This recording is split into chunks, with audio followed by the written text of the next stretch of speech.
C'est donc un coup de tonnerre dès la rentrée chez Nestlé. Le directeur général du groupe, le français Laurent Frex, a été licencié et remplacé hier soir. Et en cause, Margot Faudéré, c'est une liaison non déclarée avec une subordonnée. Effectivement, Laurent Frex dirigeait le groupe depuis seulement 1 an et c'est donc une enquête lancée en interne qui a établi une relation amoureuse avec une salariée qui lui était directement rattachée.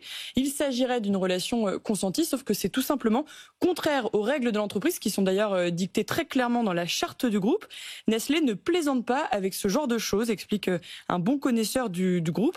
Et il faut dire que ce n'est pas la première fois en fait qu'une multinationale prend une telle décision. En septembre 2023, le directeur général de BP avait démissionné puisqu'il était accusé d'avoir dissimulé des relations personnelles avec des collègues.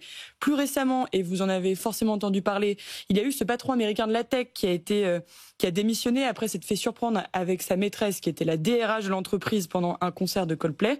Ce ne sont pas exactement les mêmes cas de figure, mais à chaque fois, il s'agit bien de relations au travail. Alors, au-delà de son cas personnel, il y a un gros sujet pour Nestlé, ce qu'il était arrivé 1 an jour pour redresser le groupe. Exactement, il devrait redresser la barre après des années très compliquées pour le groupe agroalimentaire. Et sa méthode portait ses fruits. Les résultats du premier semestre étaient bons. Son ton aussi avait fait très bonne impression au moment de son audition au Sénat dans le cadre du scandale des eaux contaminées de Nestlé Waters. Il ne pourra donc pas aller au bout de son plan, mais son successeur, qui est le patron de la filière Nespresso, Philippe Navratil, est bien décidé à prendre la relève et sur le papier, il a tout pour réussir.